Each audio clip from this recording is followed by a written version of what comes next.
Hello everyone, JD Phillips here from the Appalachian Storyteller.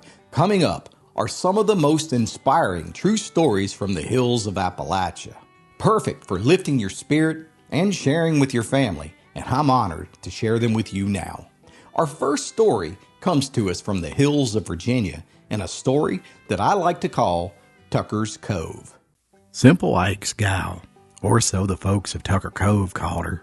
Not unkindly, though. For nobody thought unkindly of Maybelle Gabby, nor of her father for that matter. Ike Gabby wasn't to blame for being simple. Some folks were just born that way. To be sure, there was a difference of opinion in Tucker's Cove as to whether Ike Gabby was simple or not. Mountain folks didn't have the yardsticks for measuring the human mind as the glib professors of education have nowadays. In Tucker's Cove, they would just look at a fella and listen to him talk and form their own opinion as to how much brains or book sense God Almighty gave him. As far as looks went, Ike Gabby's were against him. The short stretch of forehead between his black foretop and his bushy eyebrows certainly didn't suggest a giant intellect, nor was his talk any more in favor than his looks. His tongue and his lips struggled hard with vowels and consonants, and his stuttering speech was scarcely intelligible. Everybody knew, too, that despite several terms of schooling, Ike had never so much learned his letters. The gawky boy, with his perpetual grin, had sputtered at the back of class after class in the Possum Trot School. He was the despair of his teachers and the source of perennial laughter of all the other children. Then came Noah Dilrod, the new professor at Possum Trot. Now Noah, he had all the qualifications of a good schoolmaster, except the minor ones such as scholarship, common sense, sympathy, and an understanding of children. The essentials that he had in abundance: a powerful frame, a raucous voice, a domineering manner, and pull with the district's directors.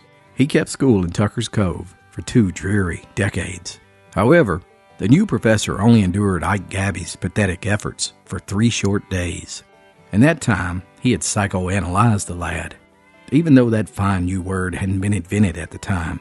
But on the 3rd and final day, Mr. Dilrod brought down a heavy-handed palm down upon Ike's desk with a bang that made every tiny lad in the class hold their breath in fear. "Pick up your books, big boy, and get for home. If the good Lord had meant for you to get an education, he'd have gave you the brains to get it with. Now I've watched you for 3 days, and I can tell you ain't got no book sense at all. There ain't a teacher in the whole state of Virginia that can teach a student like you." The children winced, partly in terror and partly for pity. But Ike Gabby, he just grinned.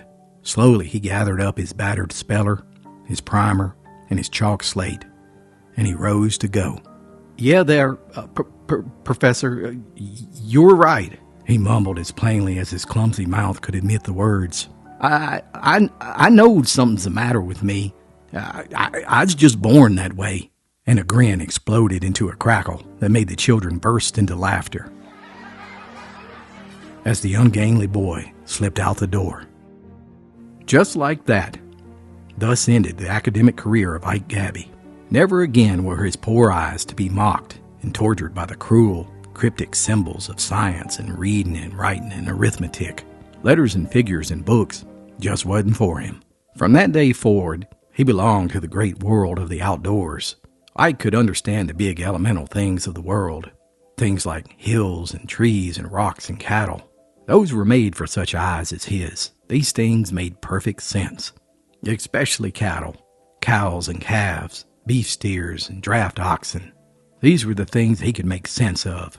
He never grew tired of tending to them on the range, on his father's rocky hillside farm. There was a fair size of cattle on it, and there they needed a husky fellow like Ike to mend fences, to carry salt to the licks on the grassy hills, and every now and then to take the dogs and chase a bear back into the deep woods. Shortly after Ike's retirement from Noah Dilford School, he lost both his parents to the fever, and he was left as an orphan, with the farm and a bunch of yearlings out on the pasture. All the neighbors wondered how Ike would ever manage to fend for himself, but somehow he seemed to get along. In fact, he soon showed signs of becoming what his father had aspired to be, but never was, and that's a natural-born traitor. Now, while it was hard to understand his mumbling jargon when he would talk to a neighbor, he would sooner or later make it clear that he was wanting to buy or sell or swap a cow or a beef critter. And even the canniest Scotch-Irish hillsman in the cove had to admit that Ike could dicker and bargain as shrewdly as the best of 'em. "Simple Ike, he sure knows those beasts," was the usual comment. "You can't fool him on nothing that goes around on hooves." Before long, Ike had the best stock cattle range in the county. He was patient, industrious, and he possessed an almost uncanny judgment and trading sense that made him the pride and the envy of Tucker's Cove. Never once did he ever question the verdict that was pronounced upon him years earlier by the professor, Mr. Dilrod. All he was fit for was to stick on the farm, raise calves, fatten 'em, sell 'em, and buy more calves. In Ike's mind, most anybody could do that, he figured. About this time, two newcomers, Polly Judson and her father, moved into Tucker's Cove, and Polly was pretty enough to be restful to the eyes of any man. She had sense, too. She had gone through high school and taken a course in business at the college in Crockettsburg. That's right. She was keeping books for a racket store with her father when one day he felt the call of the hills and he bought the farm adjoining Ike Gabby's. Polly started to raise chickens and ducks and turkeys to help keep life in Tucker's Cove from being intolerable. She even bought a calf or two from Ike Gabby. She found him to be the friendly sort, a good neighbor, after she finally learned to understand his labored speech. In his awkward way, he taught her the things she needed to know: how to judge, buy, condition, and market calves. He told her what to do when a steer was sick, or when a bossy needed to be weaned. Every week, she needed his advice for something, and he gladly offered his help. Now, Polly Judson, she was human and lonely. While Crockettsburg had only been a village, Tucker's Cove was a barren island of loneliness and a vast ocean of billowy blue solitude. Gradually, she grew more gratefully aware of the big, honest, kindly soul of her one true neighbor, and she became more strangely blind to his exterior. She preferred to judge Ike by who he was on the inside. Now, when they were married, folks in Tucker's Cove chuckled a bit, but they took it philosophically. "Ike's out-married himself," people said. "He sure got himself a looker." "Yeah, but then again, she might have done a heap worse," another would argue. "Ike ain't no scholar or pretty man, but he's well fixed with money, and he'll be good to his woman." Polly made a dutiful and diligent mistress of the old Gabby homestead. The rambling log house was kept as clean as soap, water, and scouring sand could make it. The cattle business thrived, multiplied, and brought in good prices. Polly had a hankering for pretty things, a taste that was remarkably fine for one in her situation. But Ike was generous, and he provided the fixes as willingly as ever. Polly put a touch of beauty on everything in their home, and she loved her man. Soon, Polly was pregnant, and she spent hours of anxiety and foreboding before the year was out. What would her little one look like? Would his eyes be straight, his head well formed? Would he stand among other men, shapely and good to look upon? After all, what mother never hoped that her son would be handsome? The night Maybelle was born, Polly was consumed with anguish, and a strange fear clutched at her heart, a fear that she couldn't even disclose, not even to her husband. Even when the toothless midwife held the babe close for the young mother's first look and declared, "It's as pretty as a gal as I've ever seen born," Polly wasn't quite trustful of the dim light of the kerosene lamp.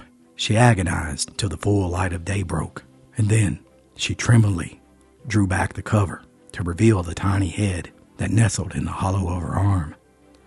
It was true, every bit of it. Her daughter, Ike Gabby's daughter, was without spot or blemish. She was nearly perfect in trunk, limbs, and head, as any Madonna could have yearned for. Oh, the ageless miracle of chromosomes.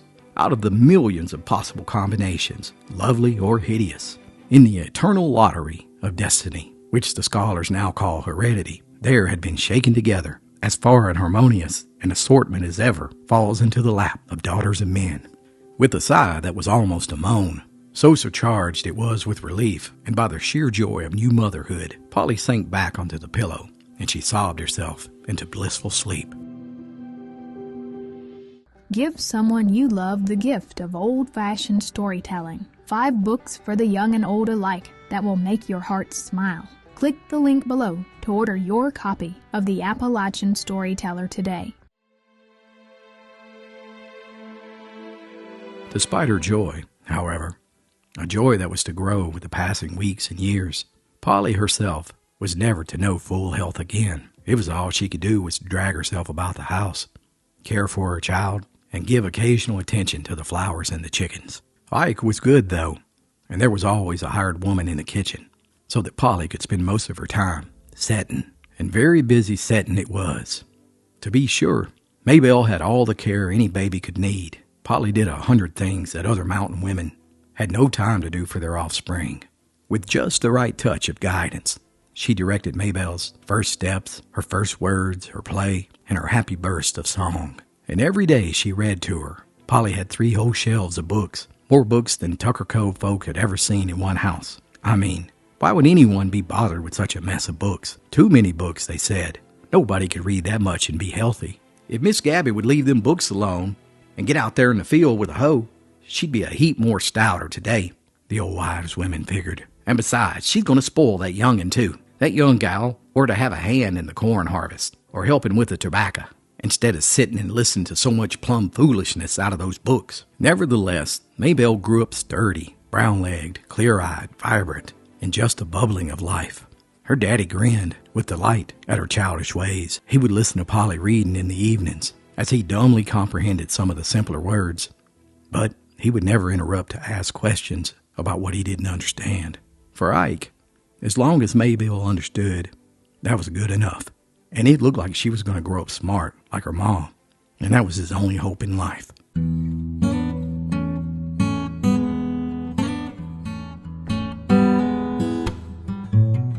A day came when strange things happened in Possum Trot School. The drab one-room shack was abandoned, and a new 6-room building rose further down in the valley.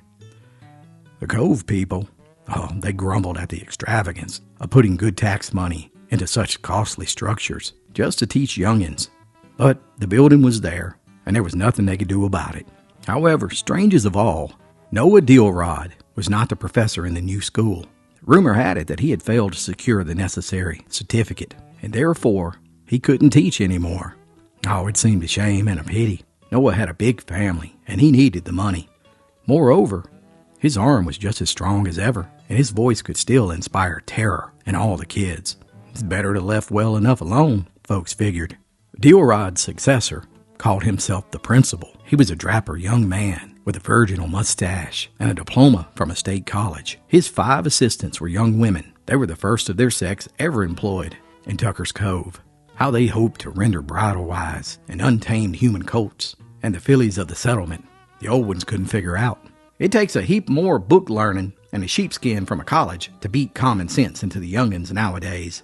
Despite the doubts of the mountain folks, however, the new principal, Mr. Adolphus Langston, and his fair colleagues got the school underway in short order. Soon, the old rule of the hickory stick gave way to the regime of orthodox methodology. Just like that, all the procedures of the past were as extinct as a 5-toed horse.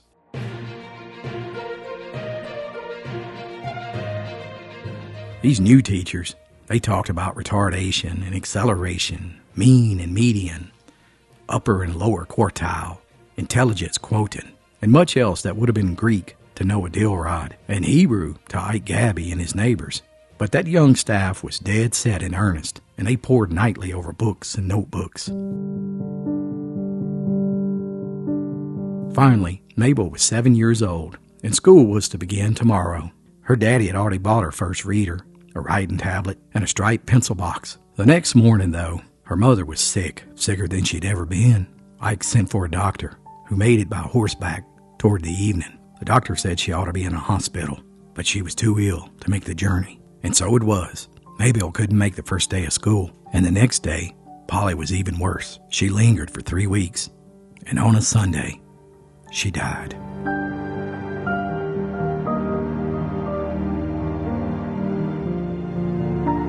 When Mabel was finally ready to go to school, she was a whole month late. Finally, the day came, and Ike brought her to school for the first time. For years, he had looked forward to the day when he could lead his daughter to enter in triumph the portals from which he had emerged in defeat. He wanted to prove that a Gabby could indeed learn those baffling ABCs, and that would be the proudest achievement of his life. It would be worth more to him than 100 fat steers. The principal, Mr. Adolphus Langston, met him at the entrance. The grizzled father and the shrinking child followed him through the door and stood embarrassed outside his office. "A new pupil to enter the school?" the principal asked briskly. "Pretty late, I fear, but fill out this registration card for her."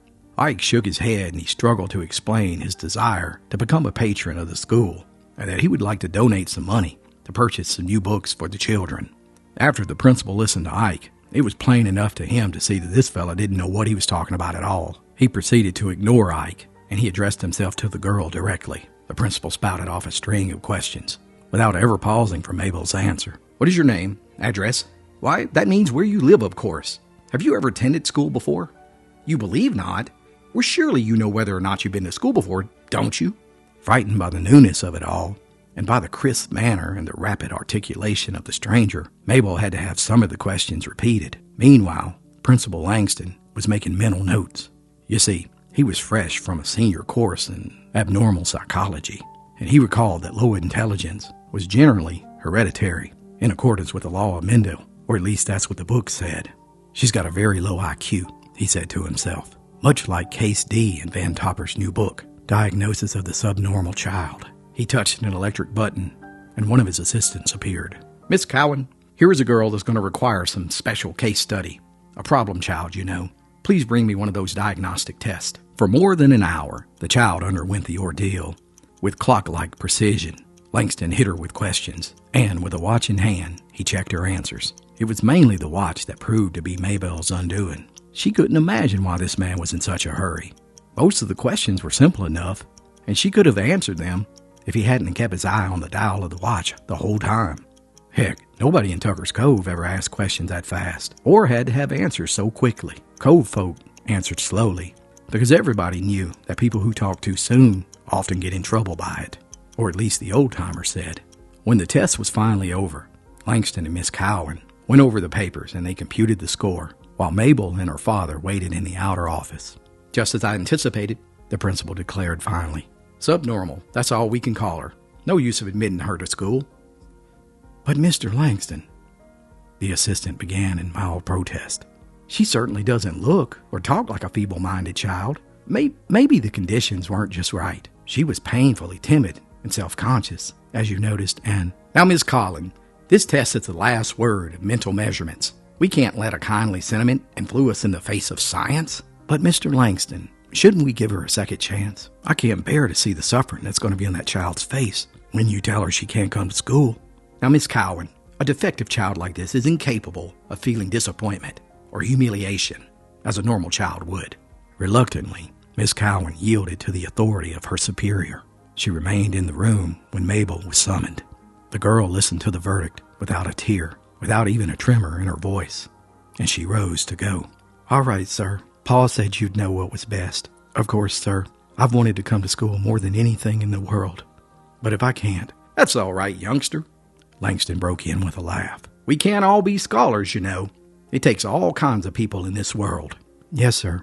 That's what Paul says. He says there's other ways to go and live besides going to school. And I'll do my best to just try to quit wanting to go." Hurt beyond all weeping, Mabel dragged her heavy feet and her heavier heart up the homeward road. Ike understood, and he strode beside her in speechless sympathy. When they reached the gate at home, he took her in his arms and carried her up the lower bordered path. It's all right, honey. Don't let that professor say that you're not as smart as anybody.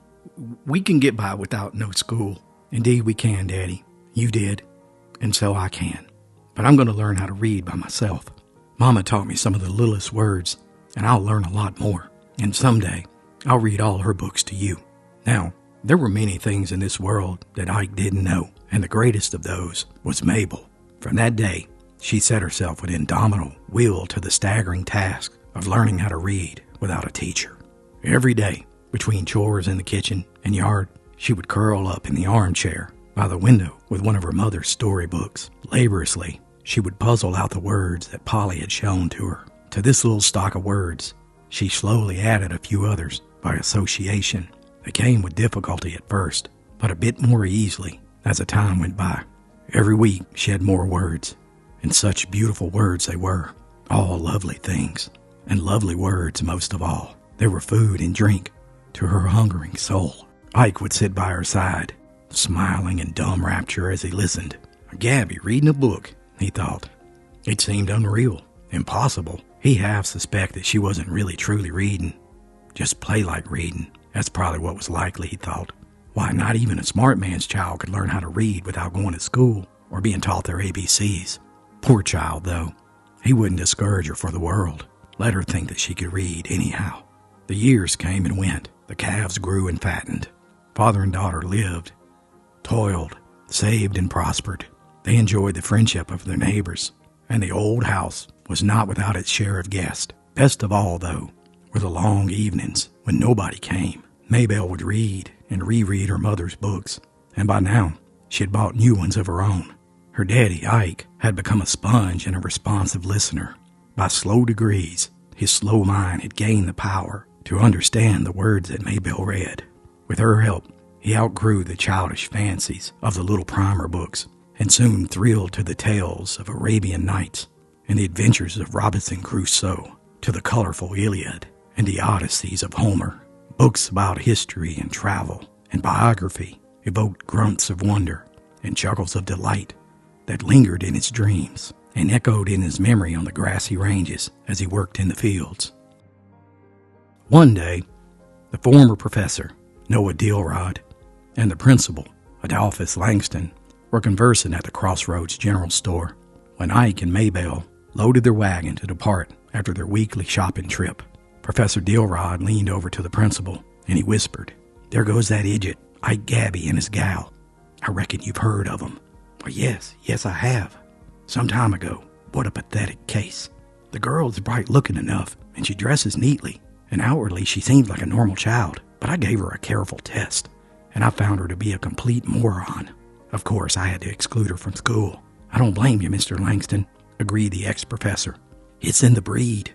Her daddy came to my school 20 years ago, and I shipped him out on the third day. Us school teachers, we can't afford to fool away our time on folks who ain't got no book sense." As Ike and Maybelle finished loading their wagon to travel back home, both the father and the daughter took one last look at the professors.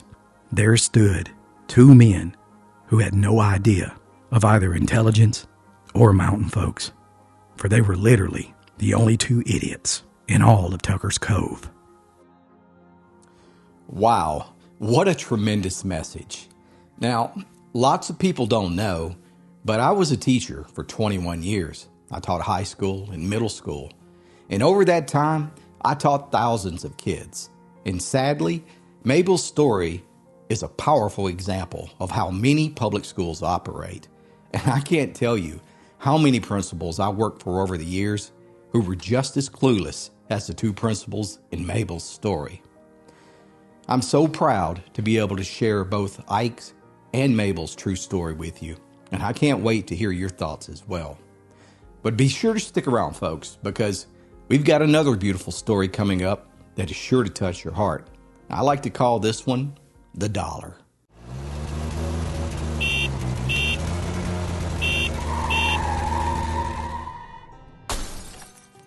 The drivers of the two cars sat and glowered at each other after the crash. Most of the glowering was done by the big man in the sedan with the Pennsylvania license plates. He was a beefy, bull-necked man, which is a botanical name for a road hog. The girl in the shell of the other car, a smart roadster, whose metal plates bore the name of Virginia, spelled all the way out in full, had turned first to make sure that the gray-haired, soldierly-looking man in the seat beside her was unhurt. Assured of this, she calmly waited for the other driver to say something. Obviously, there wasn't much he could say. He simply hadn't given half the road, to which fact the position as well as the state of the two machines bore silent but eloquent testimony. As for the girl, well, she just wasn't taking the ditch today, thank you. After all, the Dixie Highway is wide enough for any two cars to pass, and Ann Houston wouldn't meekly run into the gutter for any road hog. And her aged companion, the ex-Confederate captain, felt the same way about it. After some minutes of blustering and bluffing, the road hog finally mumbled an admission that he carried liability insurance, and he produced a card bearing his name and his address. Joseph Bridle, 412 Main Street, Philadelphia, dealer in antiques. Meanwhile, a sizable crowd had gathered. The crash had occurred on the outskirts of the sequestered village of Boonesboro, Tennessee, where the bumping together of two motor cars, oh, that's a news item, and the collision of two cars driven by foreigners, well, that's an event good enough for 2 columns in the Weekly Beacon. Willing hands pushed the disabled machines to a nearby garage. The bewhiskered mechanic leisurely surveyed the crumpled fenders, the bent axles, and the stretched steering gear, and he spit some tobacco thoughtfully, and he opined that both cars might be ready for the road in 3-4 hours, maybe. And that's how it happened, that 3 strangers were left to find whatever of interest might be unearthed in this straggling hamlet nestled at the foot of the Appalachian Mountains. Not that it was a dull day in Boonesboro, nay, verily, it was the high tide of activity and excitement. You see, court was in session. From the river bottoms to the shut-in coves, the whole countryside, lawyers and litigants, jurors and witnesses, horse traders and produce buyers, everybody who had any business, and twice as many who had no business, had come to town. The streets were lined with rusty cars, wobbly buggies, and covered wagons. In the midst of the tide of noise and confusion and dust, like an island of shade and comparative calm, rose the quaint old courthouse. Its clock tower stood high above the columns, and it towered almost as high as the great maples that surrounded it. The grassy yard was thronged with folks who couldn't find a standing place inside of the sweltering courtroom. The crowd milled about restlessly. Little groups formed here and there, howdying and gossiping and wisecracking. Every once in a while, the crowd would be brought to attention by the voice of the sheriff, issuing a summons from the second-story window. "Here, here! The judge wants Richard Forgy. Come to court." Ann Houston and her grandfather, Captain Stanford of Hillsville, Virginia, strolled into the courtyard, up the stone steps, and into the crowded lobby. The place reeked of stale tobacco juice and pipe smoke of yesteryear.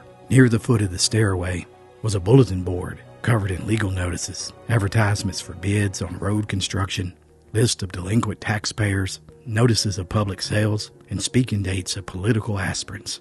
One notice, scrawled in bold through unpracticed hand, was attracting considerable attention among the hangers-on. Presently, Ann and the captain edged close enough that the girl read the notice aloud. "Whereas on the 5th day of October 1928, one Elroy Kimry and his wife Samantha did convey, bargain and sale to the undersigned trustee the hereinafter described property for the payment of $45. And whereas Elroy Kimry and his wife has defaulted on the payment of the said note, now therefore, by virtue of the authority invested in me as trustee, I will expose an offer for sale at high noon in front of the courthouse in Boonesboro on the 16th day of June, 1930, at public outcry for the high dollar, the aforementioned property, to wit, 2 bedstands, 1 stove and vessels, 2 tables, 1 child's cradle, 5 plain chairs, 1 rocking chair, 1 cupboard, and 1 chest of drawers. Signed, Alex Hatsford, trustee." "Why, Granddad," exclaimed the girl jokingly, "how exciting! The sale is today, June 16th, and it's only a few minutes away until high noon. Let's go out and see the proceedings. I've never attended a public sale before." "Well, I did," the captain replied. "Only your grandmother and I weren't just spectators on that occasion. Sadly, we had to play the role that Elroy Kimry and his wife Samantha will be playing today." "Oh, yes, I've heard Mama talk about that. It happened before she was born, didn't it?" "Yeah, some years before. Your grandmother and I were just married, and it was just before I went to the war. But once I got back, everything had happened. The Union soldiers, they had taken everything we had. All our horses were stolen, our barn had been burned, and our money was worthless. I did the best I could to hold things together. Oh, but it couldn't be done. We finally had to sell most of our furniture, including a piece of furniture that your great-mother greatly loved. It was all sold at auction in order to restock the farm. We never got that furniture back. And a public sale has never been exactly a sporting event for me since that." "I know, Granddad. Mother used to tell me of the old lovely things that she should have inherited, but she didn't. Some of them had come from England, hadn't they? And most of them had been in the family since before the Revolution. I wonder if these Kimmeries, whoever they are giving up their heirlooms. The list on the bulletin board doesn't seem pretentious, but it would mean a lot if it was everything that somebody had. Outside, 2 men were arranging articles of furniture along the iron fence inside the courtyard. "Well, there's the stuff to be sold, evidently," remarked the captain as he and Anne followed the crowd towards the spot. The household goods proved to be a pathetic assortment of the poorest of the poor domestic equipment. The bedsteads were rickety affairs with wooden slates. The chairs were third-rate specimens of the native chairmaker's art, with sagging split bottoms.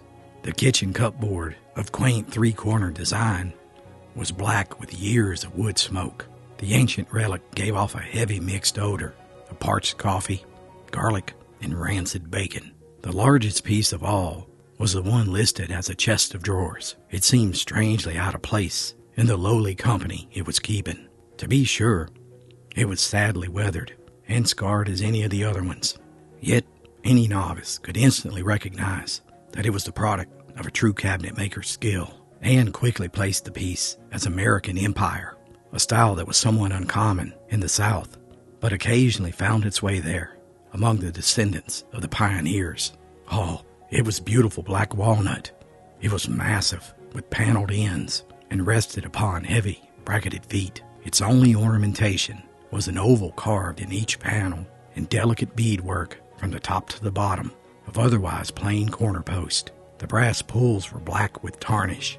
The whole piece was dingy and discolored, as if it might have sat in a room for years where cooking, eating, and washing, and all other domestic activities went on. "Oh, Granddad," Anne whispered, "look at that Empire chest. It's a pitiful old wreck, but isn't it a dream?" "Yeah, it's probably the last link that binds the present poverty to a forgotten prosperity," the old captain muttered aloud. "Here comes the Kimmery family," Anne went on. "Their poor home has been stripped to the floors and the walls. Everything they've inherited or acquired to make life a little bit easier is piled up and is going to be sold to satisfy a wretched little debt, most likely to some landlord for the rent of a worn-out hillside field." "Yeah, I know the feeling," the gray-haired warrior answered softly. There was a stir in the crowd. Suddenly a man in a flashy suit shouldered his way through the gate, and he mounted an upturned box. It was easy to guess that he was the auctioneer. His voice was like the bull of Basin. "Ladies and gents," he boomed, "pursuant to notice published according to law, it becomes my painful duty to expose and offer for sale the property here displayed to satisfy a debt of one Elroy Kimmery and his wife. The terms of the sale is strictly cash in hand, and everything goes for the high dollar." The spectators crowded around the improvised auction block. Loafers from the street swelled the throng. Court had adjourned for the day, and the yard was filled with onlookers. "Step right this way, ladies and gents," called the auctioneer. "Here's your chance to provide your home with some good, plain, substantial furniture for pert near nigh nothing. As the feller says, some goes up and some goes down, but it all goes in a lifetime." Anne Houston was watching the family of Elroy Kimmery. The husband and the father sat on a bench and bit off a big chew of tobacco. His wife, Samantha, vigorously chewed on her snuff stick.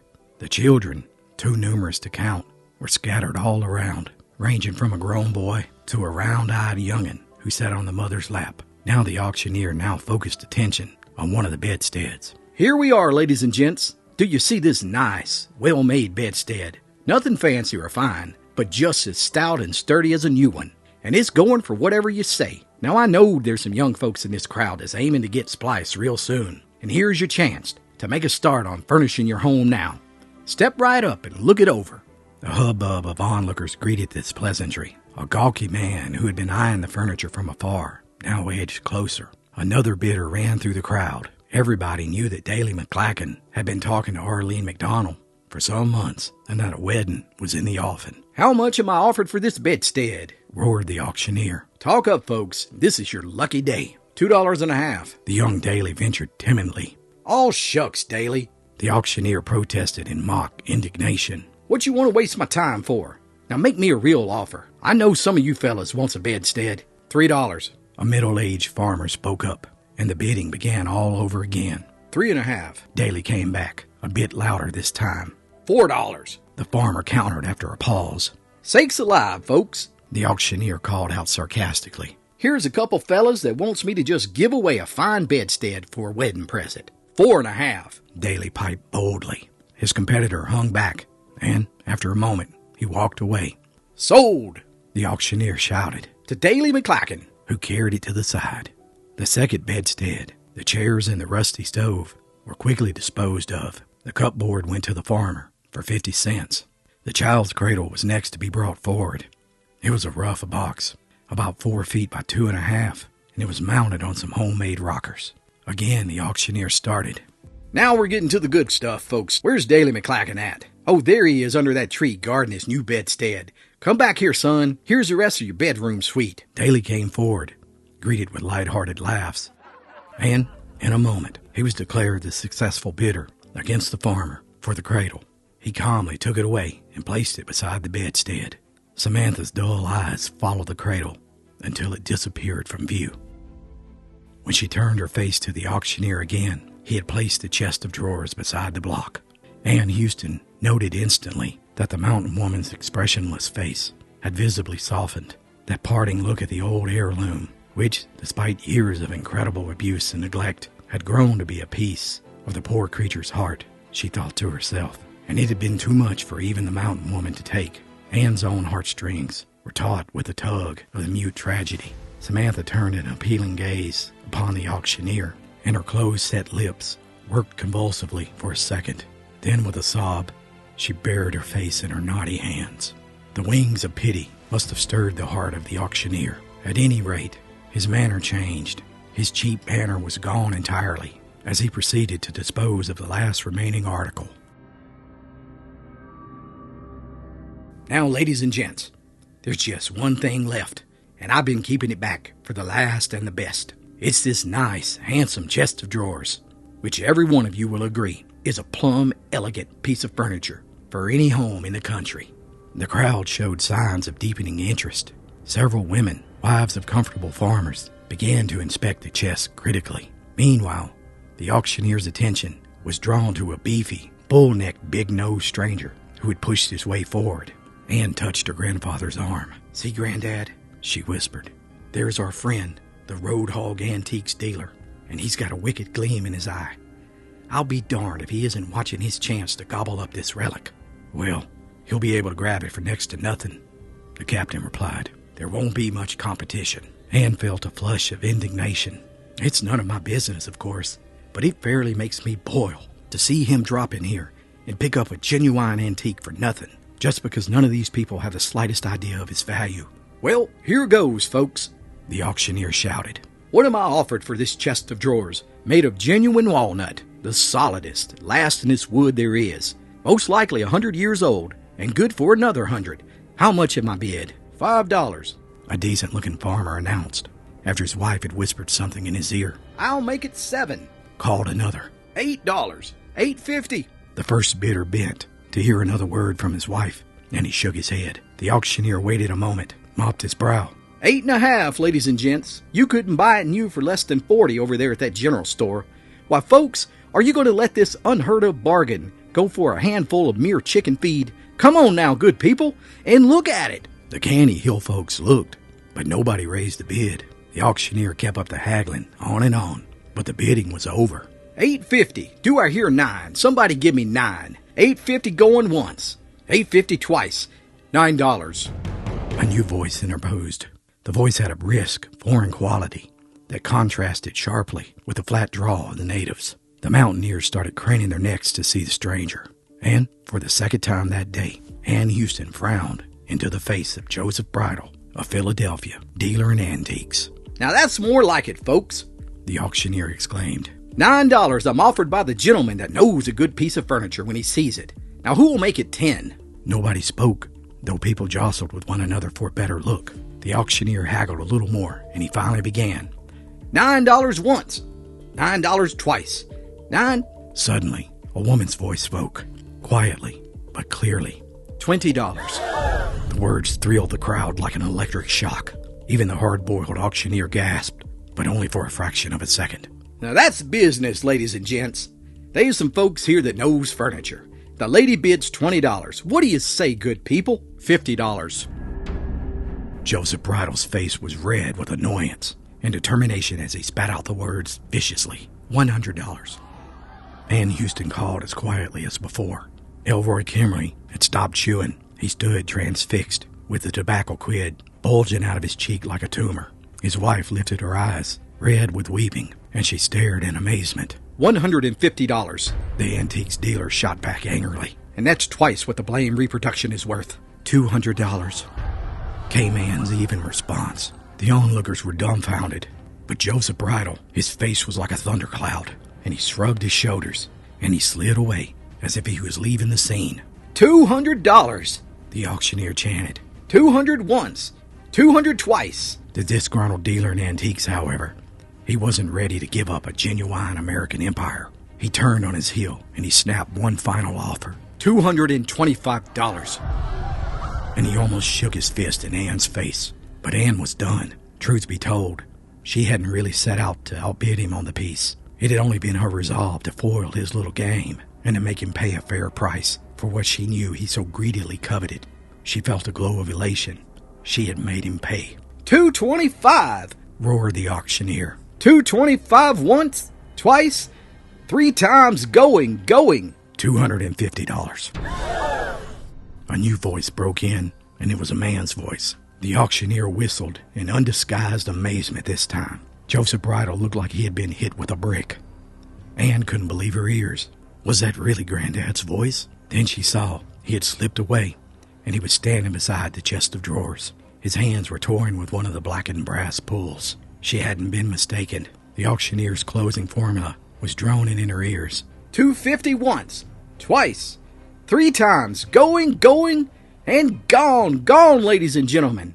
To the gentleman here, the sale is now closed. The country folks began to disperse, but their tongues were wagging merrily. Have you ever seen such bidding before? Never in my life. What in thunder do them crazy nuts want with that old thingamajig anyhow?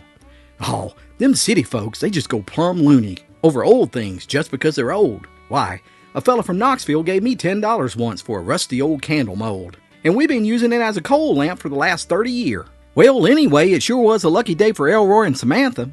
When Ann reached her grandfather's side, he was counting off a roll of bills into the receptive palm of the auctioneer, who in turn was scrawling the word paid across Elroy's debt. And then he delivered to Elroy the balance of $200 in cash. Elroy had resumed chewing, and he stuck the roll in his pocket as nonchalantly as if such transactions were a daily occurrence. Samantha's face was a study in gray. Ann could hold it no longer.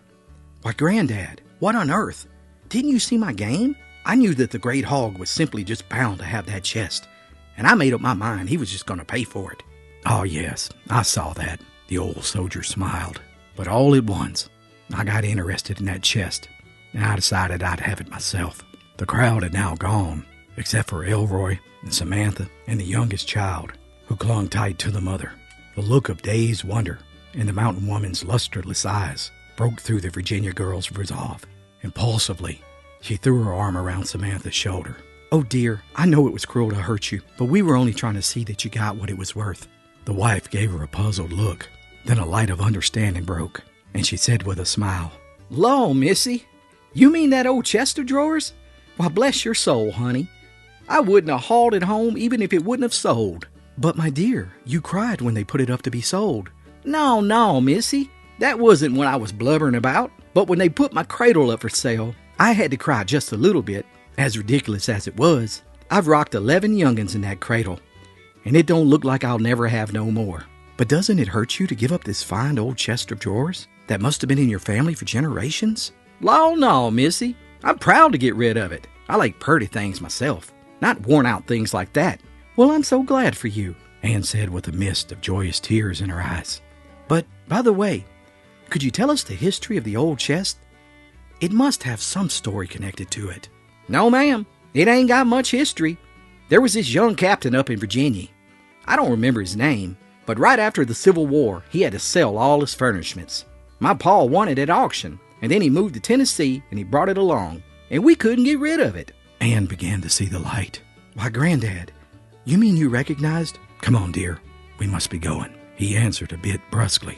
to conceal the tremor in his voice, and as they moved away, he confided softly, "Of course I recognized it. Now come along. Let's go pick up our car and load this chest up. I want to get it cleaned up. I can't wait to see the look on her face when I give it back to your grandma." Well, how about that? Talk about coming full circle. I hope you enjoyed this story, my friends, but stick around because there's more true stories coming right up. Hey guys, JD Phillips here from the Appalachian Storyteller. Today's video is sponsored by tnnursery.net. Family owned and operated in the heart of Appalachia, TN Nursery ships beautiful plants and trees all across America. Perennials, ferns, vines, trees, and much, much more. Click the link in the description to shop America's favorite garden shop. For quality landscaping trees and plants, get 15% off of your order by using promo code STORYTELLER at checkout.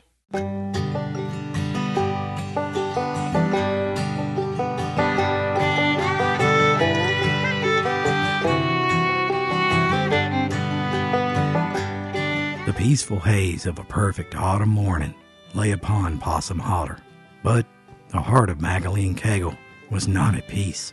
The 10-year-old mountain girl stood beside a huge churn, and her sturdy brown arms plied the dasher vigorously up and down in the shade of the old log spring house.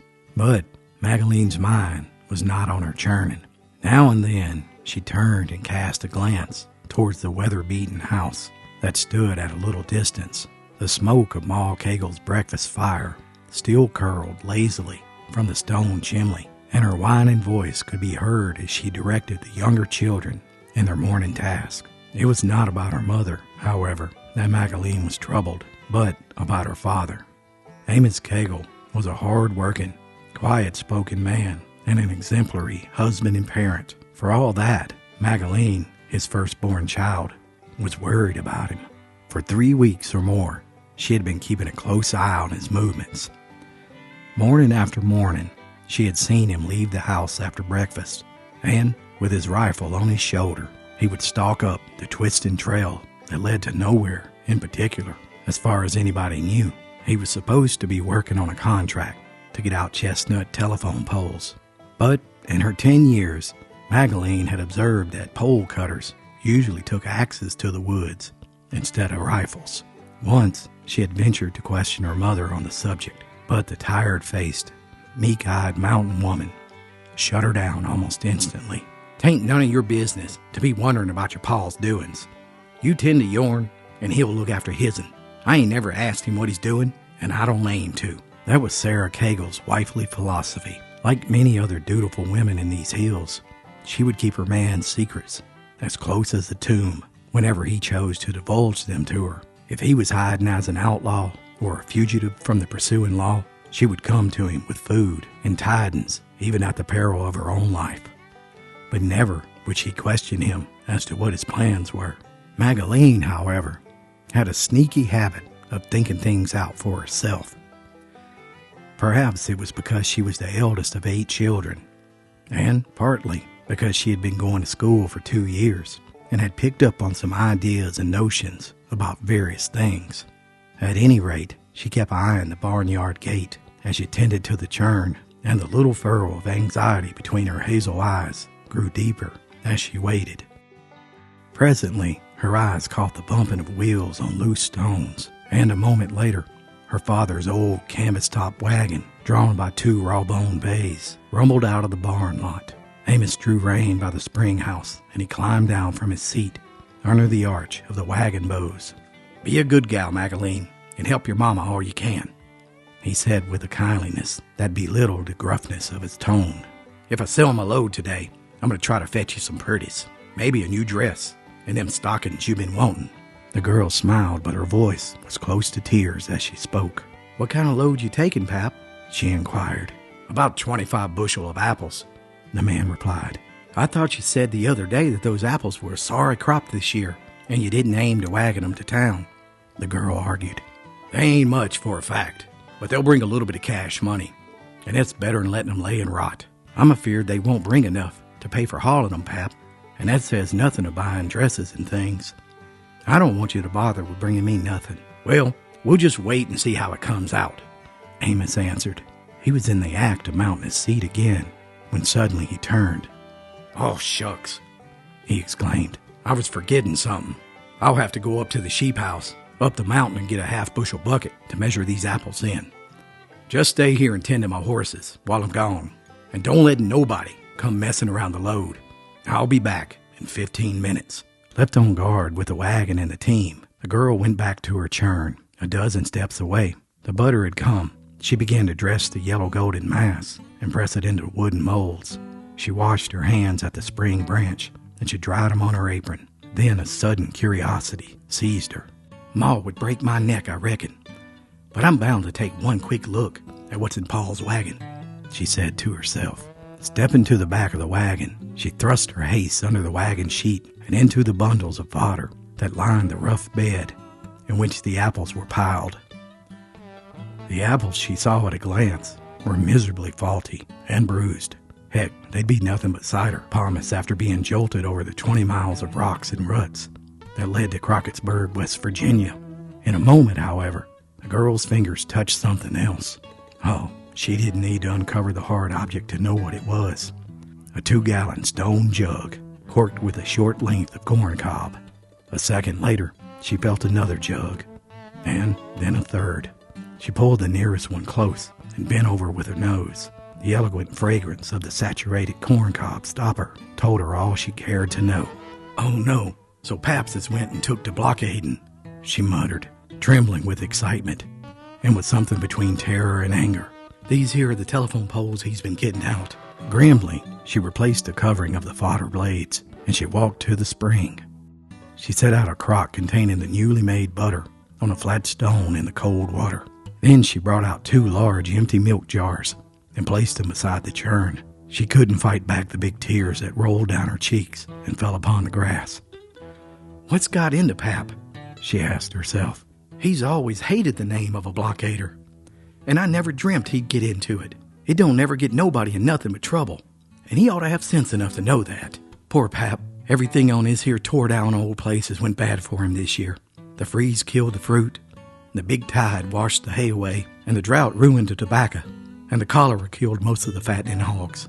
On top of that, old Cam Briggs talked Pap into co-signing on a bank loan, and then pulled out and left him to pay $1,200 to the bank. 'Tain't much wonder he took up the moonshine, but it's going to land him in the jailhouse." She rinsed the heavy jars with fresh water. Magdalene seemed to think better when her hands were busy. "I know he don't like this business nary bit better than I do," she went on. "He's doing it just so he can give Ma and us young'uns a chance. 6 gallons of white corn liquor at $10 a gallon.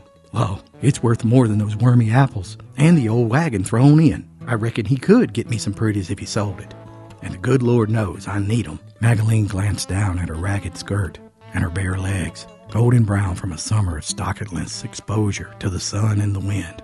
"And Ma and Virgie and Ruthie, they're all nigh naked as I am," she said. Far up the mountainside at the moment, she saw her father striding across the mountain towards the sheep house. He'd be back in just a few minutes, and the thought of him setting out on his first dangerous journey as a peddler of illicit Mountain Dew started the tears down her face afresh again. "I'd rather than $1 million he wouldn't go and get into this. I'd rather wear these old rags until they plumb fell off of me." Then a sudden light of decision shone in her face. She dried her eyes with one of the few unsoiled spots on her apron. "I ain't gonna see my Pap buy me no clothes with blockade money," she declared. "And he ain't going to no jailhouse tonight if I can help it."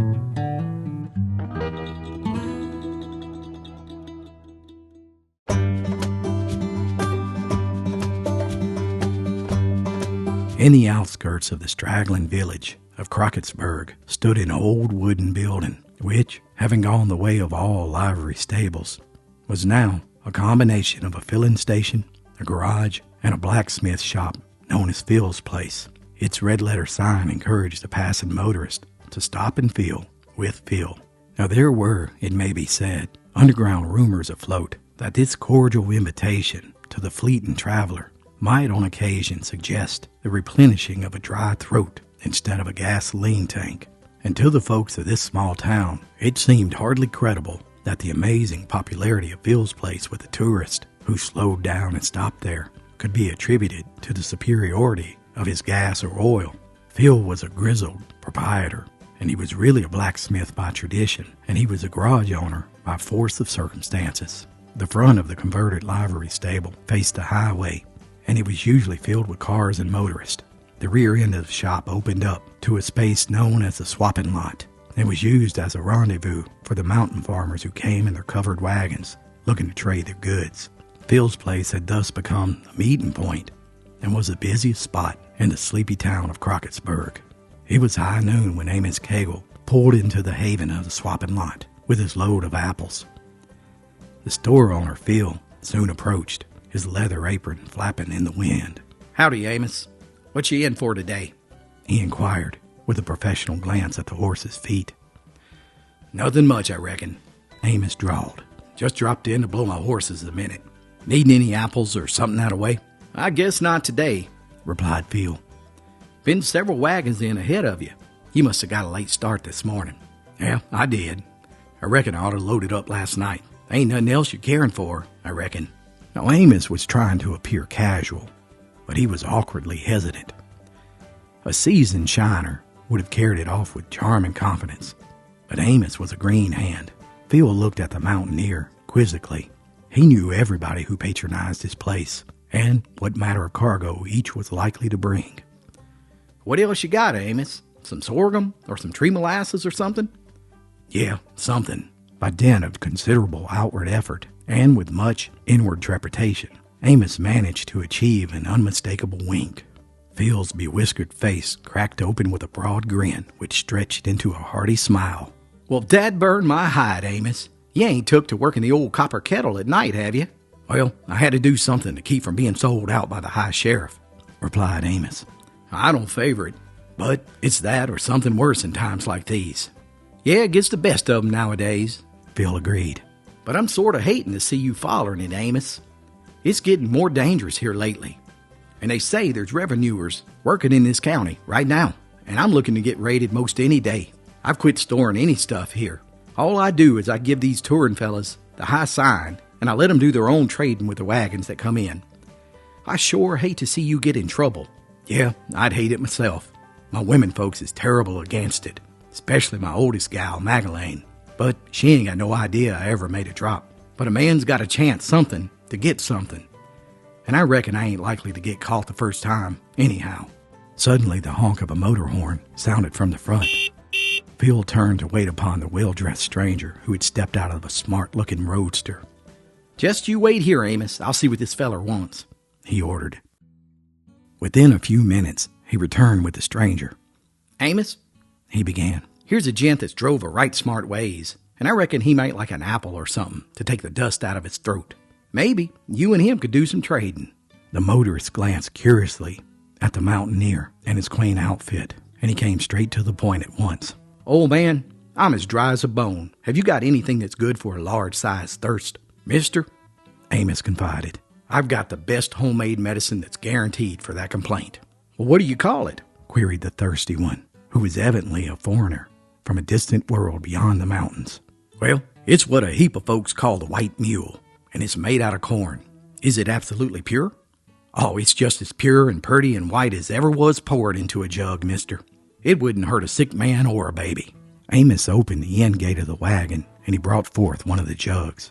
The stranger bent forward, and one whiff of the corn cob was evidently reassuring. "All right, old man, I'll take a jug. How much is it?" The canny Amos at this stage proceeded cautiously. "Well, I want just what's fair and right, 'cause you understand it costs a right smart to make this stuff. And likewise to haul it such a long ways, and it's risky too, you know." "Certainly, I understand that," the stranger conceded. "Name your price, and if it's right, we'll trade." "Now, mister," Amos haggled in true Scotch-Irish style, "you're a city man, and you know what this stuff fetches in town. I'd rather you make me an offer, and I'm confident you're a square man." "Well, I can buy all I want at $10 a gallon," the customer countered. "How does that strike you?" "I reckon that's reasonable," assented Amos, with no outward betrayal of the satisfaction he felt inwardly. The purchaser drew a crisp $20 note from a roll and handed it to the mountaineer. Phil stood by quietly as an interested spectator. "That closes the trade, old man?" queried the stranger. "Yes, sir. That seals it tight, I reckon. Want me to tote the jug and put it in your car?" "No." "Leave it right where it is. commanded the stranger with a sudden tone of authority. "And you stand still, right where you are. You're under arrest." Throwing open his coat, he flashed a shiny badge of a deputy revenue collector. The crestfallen mountaineer gulped in astonishment. He began to see red. "You infernal yellow hound!" He roared and started towards the wagon, where his rifle lay beneath the fodder under his seat. "Steady, old man." The officer's voice was cool, and his manner was ominously quiet. "You've made one mistake today. Don't make another." "No, Amos, don't try to start nothing." The friendly Phil cautioned. "It's your first offense, and the court ain't apt to give you a heavy sentence. Just take it calm." "Calm the devil," bellowed Amos, out of his senses with blind rage. "I sold you what you asked for, and at your own figure. You darn sneaky, ornery reptile. You ain't nothing but a low-down son of a—" "Shut up, Amos," ordered Phil sharply. He was one to know the inside as well as the outside of a situation. "You're acting a fool, and you're ruining your case. He ain't showed you no warrant yet, and he ain't even told you what you were charged with. Talk civil to him." "We don't need any warrant," snapped the deputy. "I've caught the man with the goods on him." "Well, you ain't examined the goods yet," argued Phil. "Well, I guess I know corn liquor when I smell it. We'll just take another look, though, to clear up this gentleman's doubts. Get me a cup." Phil was greatly distressed, both because of the raid on his own place and also because of his good neighbor's unhappy plight. He ran to his little office up front and returned quickly with a cup. He was followed by a score of patrons and onlookers who had been tipped off as to what was going on. The officer took the glass and he pulled hard at the corncob stopper of the jug, which came out with a noisy pong. Tipping the jug, he poured a small quantity of its contents into his cup. In that moment, 3 separate and distinct gasps broke the dramatic silence that had fallen upon the group. One from the astonished representative of the law, one from the mystified store proprietor, and one, the loudest of all, from the dumbfounded mountaineer. "What in the thunder?" demanded the officer. "What in the Sam Hill?" stammered Phil. "What in the devil, Tom Walker?" sputtered Amos Cagle. From the mouth of the jug, there trickled a foamy stream of snow-white buttermilk. Amos was the first of the trio to regain his composure, and in just a second he was grinning at the officer. "You see, mister, I was telling you the God's truth. I said it was the purest, purtiest, whitest stuff that had ever been run into a jug.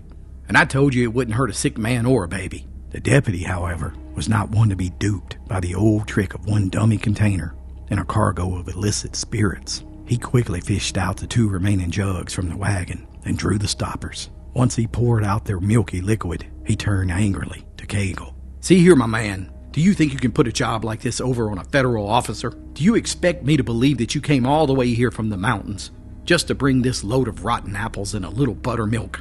"Well, mister," chuckled Amos, "if you ain't satisfied with what you bought to quench your thirst, then here's your 20 back. I wasn't aiming to keep it nohow. I was just deviling you a little. I didn't know who you was, and you never went through the trouble of introducing yourself." By this time, the spectators began to roar with laughter.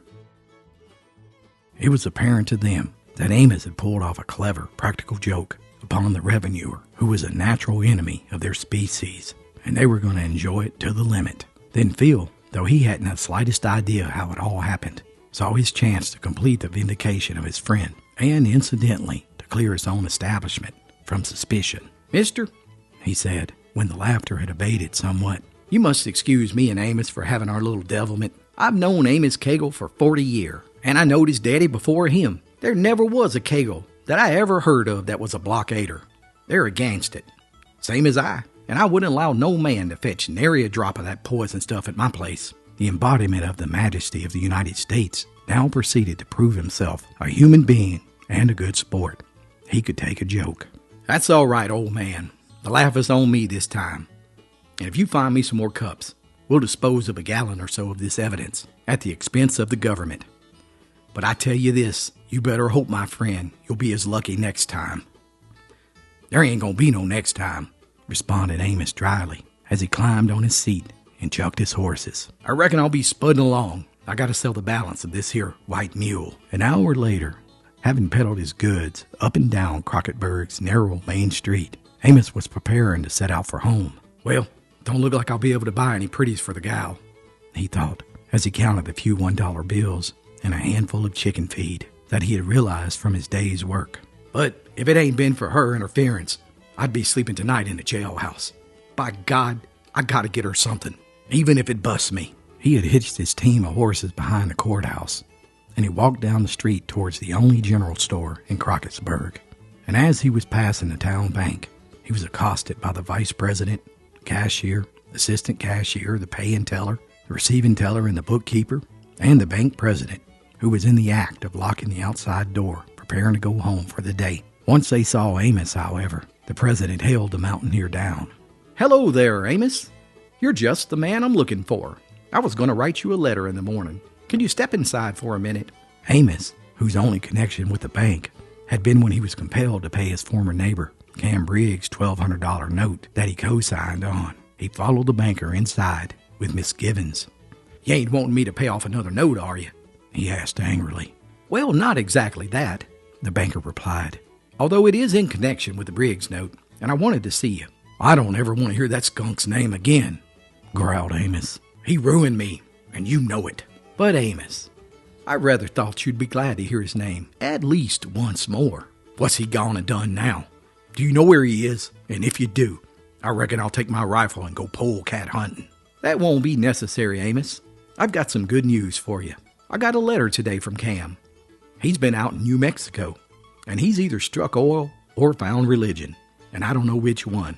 Anyhow, he sent a check to cover all the debts he left here, and if you'll just sign these papers, I'll turn over your $1,200 right now, along with $72 for a year's interest." Amos Cagle's throat muscles were working strangely, and it was a full minute before he could speak. Then, with a voice as shaky as a huge fist that scrawled his signature, he gulped. "Just put that $1,200 on deposit and give me the $72 in cash. I reckon you'll think I've went crazy, but I'm going down to that general store, and I'm going to buy that gal of mine the gall-darningest, rip-snortingest dress they've got in this dad-blamed town."